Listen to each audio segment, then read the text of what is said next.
Next gen astro TV நேயர்களுக்கு astro KS ஐயங்காரின் பணிவான நமஸ்காரங்கள். குரு பெயர்ச்சி 2024-25 குரு பெயர்ச்சி அப்படின்னு சொல்லும்பொழுது குரு பகவான் ஒரு ராசியிலிருந்து அடுத்த ராசிக்கு செல்லக்கூடிய காலகட்டத்தை குரு பெயர்ச்சின்னு சொல்கிறோம். இப்போ மேஷ ராசி கிருத்திகா நட்சத்திரம் 1ஆம் பாதத்திலிருந்து கிருத்திகா நட்சத்திரம் 2ஆம் பாதத்துக்கு போகிறார். 1/5/2024 மாலை 5:30 மணிக்கு வந்து மேஷத்திலிருந்து ரிஷபத்திற்கு குரு பகவான் செல்கிறார்.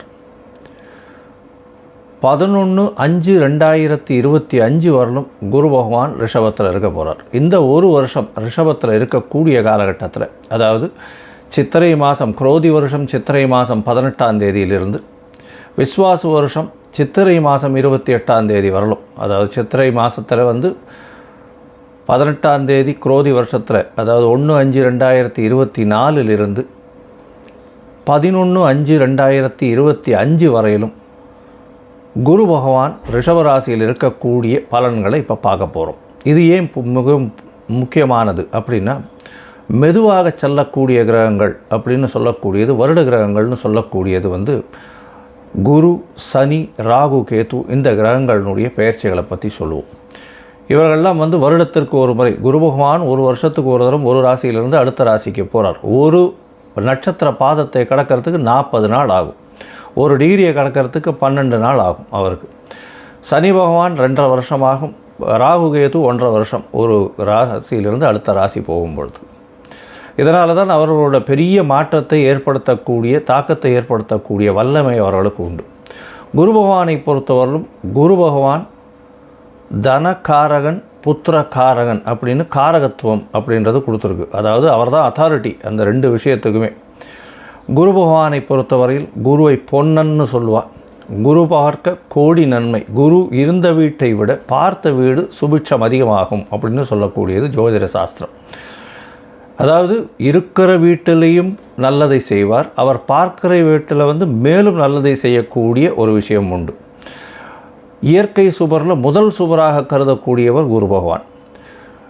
நம்மளுடைய இந்த பிளானட்டரி பொசிஷனில் வந்து ரிஃப்ளெக்ஷன் ஆஃப் சன்லைட்டை வந்து எடுத்து பார்த்தோமே, ஆனால் சூரியனிலிருந்து வாங்கக்கூடிய கதிர்களை 2 மடங்காக பிரதிபலிக்கக்கூடியவர் வந்து குரு பகவான் அப்படின்றத வந்து சயின்டிஸ்ட் ஆராய்ச்சி இப்போ சொல்லியிருக்காங்க.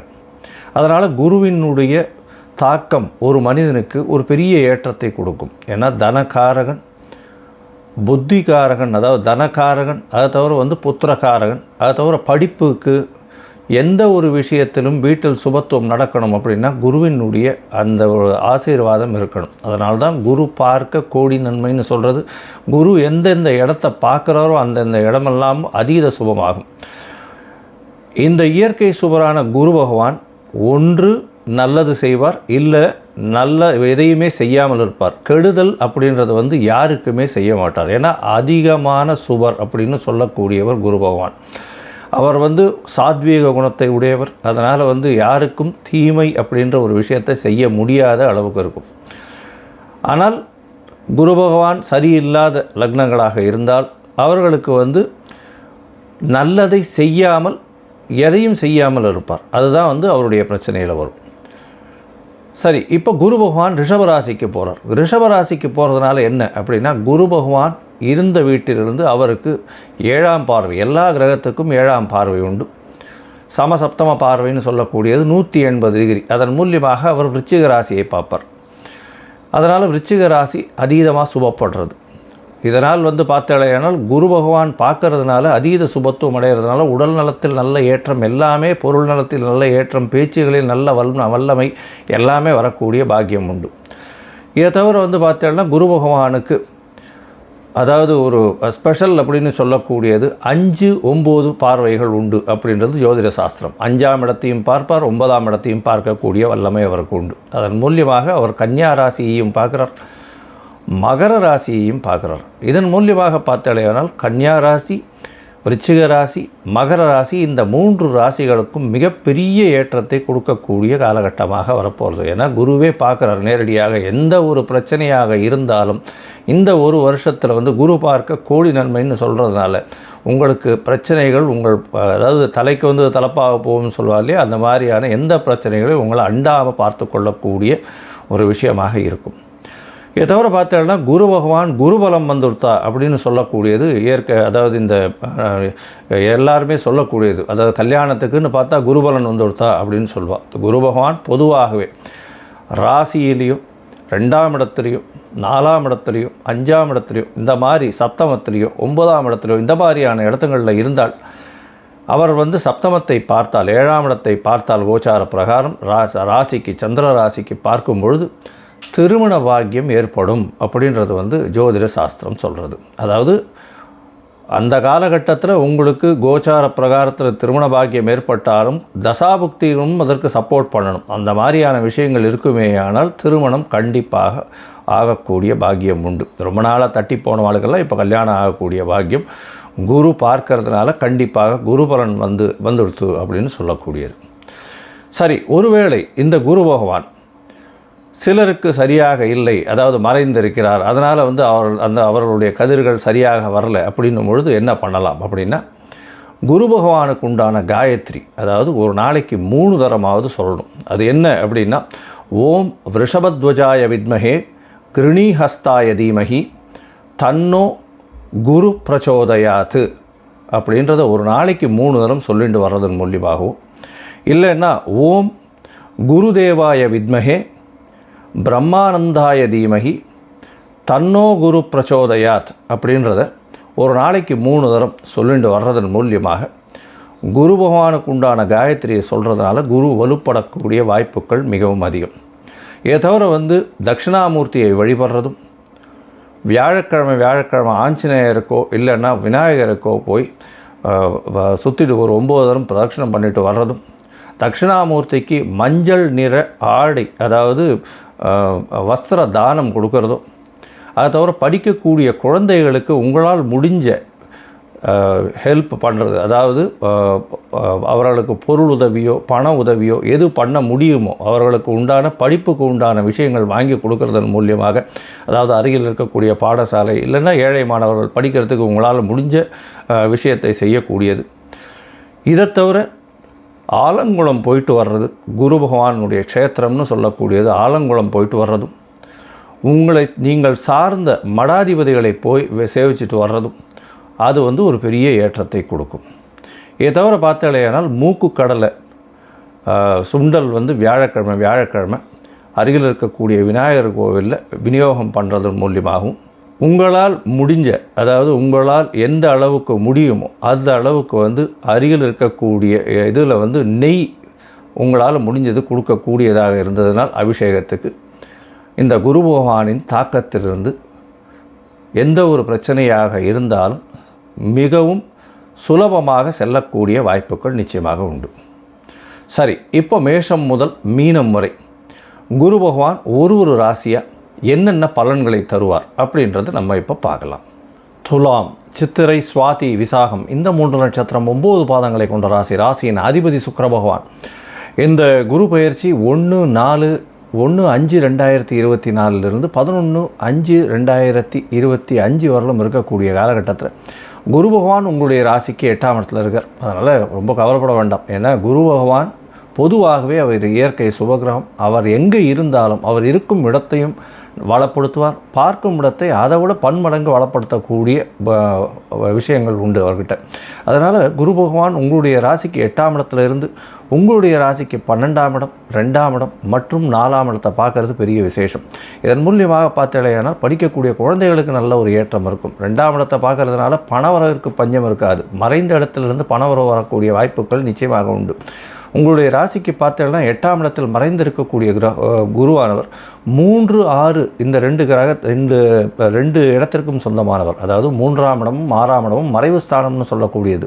இந்த மறைவு ஸ்தான அதிபதி மற்றொரு மறைவு ஸ்தானத்தில் போய் இருக்கிறதன் மூலியமாக நல்ல ஒரு ஏற்றம் இருக்கக்கூடிய காலகட்டமாக இருக்கும்.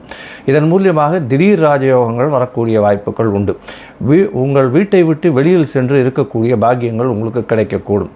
உங்களுடைய அதாவது இந்த துளாராசிக்காரர்களுக்கு பார்த்தோன்னா குரு பகவான் 8ஆம் இடத்துலேருந்து உங்களுடைய ராசிக்கு 12ஆம் இடத்தை பார்க்குறதுனால உங்களுடைய பூர்வீகம், அதாவது உங்களுடைய சொந்த நாட்டுக்கு சொந்த ஊருக்கு போகக்கூடிய பாக்கியம் கிடைக்கும். உங்களுடைய மூதாதையர்கள் வசித்த இடத்திற்கு போகக்கூடிய பாக்கியமும் குரு பகவான் கேத்துவை பார்க்குறதுனால உங்களுடைய குல வழிபாட்டின் பிரகாரம் குலதெய்வத்தை போய் வழிபடுவதும், அங்கே இருக்கக்கூடிய எல்லை கோயில்களுக்கு போயிட்டு வர்றதும், உங்களுடைய மடங்கள் அதை தவிர ஆதீனங்கள் போய் சேவிச்சுட்டு வர்றதும், உங்களுடைய குலதெய்வமாக இருக்கக்கூடியவர் சித்தர்கள் வழிபாடு இதெல்லாம் பண்ணக்கூடிய காலகட்டமாக இந்த குரு பயிற்சி அமையிறது. இந்த குரு பயிற்சியில் பார்த்தோம்னா உங்களுடைய ராசிக்கு 2ஆம் இடத்தையும் குரு பகவான் பார்க்குறது பெரிய விசேஷம். இதன் மூலியமாக பொருள் வரவு பண வரவிற்கு தடை இருக்காது. அதை தவிர உங்களுடைய பேச்சு மிகவும் பரிமளிக்கக்கூடிய அளவுக்கு இருக்கக்கூடும். படிக்கக்கூடிய மாணவர்களுக்கு நல்ல ஒரு ஏற்றம் கிடைக்கக்கூடிய காலகட்டமாக இந்த குரு பயிற்சி அமையிறது. இதை தவிர பண வரவிற்கு பஞ்சம் இருக்காது. ஏன்னா தனக்காரகனே தனஸ்தானத்தை பார்க்குறது பெரிய விசேஷம். இதன் மூலியமாக பண வரவிற்கு பஞ்சமே இருக்கக்கூடிய வாய்ப்புகள் நிச்சயமாக இல்லை. உங்களுடைய ராசிக்கு 3ஆம் இடம் அப்படின்னு சொல்லக்கூடிய, அதாவது 4ஆம் இடம்னு சொல்லக்கூடிய மகரத்தையும் குரு பகவான் பார்க்குறார். 4ஆம் இடத்தை பார்க்கறதுனால படிப்புக்கு உண்டான இடத்தை பார்க்கறதுனால படிக்கக்கூடிய மாணவர்களுக்கு நல்ல ஒரு ஏற்றம் கிடைக்கும். மறதி அற்ற நிலை வரும். படித்து எல்லாவற்றையும் ஞாபகப்படுத்தி கொண்டு வைக்கக்கூடிய அளவிற்கு இருக்கக்கூடிய காலகட்டமாக இருக்கும். உங்களுடைய ராசிக்கு 4ஆம் இடத்தை பார்க்கறதுனால தாயின் உடல்நிலையில் நல்ல ஒரு ஏற்றம் இருக்கக்கூடிய காலகட்டமாக இருக்கும். புதிய வீடு மனை வாகனங்கள் வாங்கக்கூடிய பாக்கியம் நிச்சயமாக கிடைக்கும். ஏன்னா 4ஆம் அதிபதியும் 5ஆம் இடத்தில் இருக்கிறது பெரிய விசேஷம். இந்த துளாராசிக்காரர்களுக்கு 6ஆம் இடத்தில் ராகு பகவான், 5ஆம் இடத்தில் சனி பகவான் ஆட்சி பெற்று மூலத்திரிகோண வீட்டில் இருக்கிறதும், குரு பகவான் சனியினுடைய வீட்டை 4ஆம் வீட்டை அவருடைய இன்னொரு வீட்டை பார்க்குறதும் பெரிய ஏற்றத்தை கொடுக்கக்கூடிய காலகட்டமாக இருக்க போகிறது.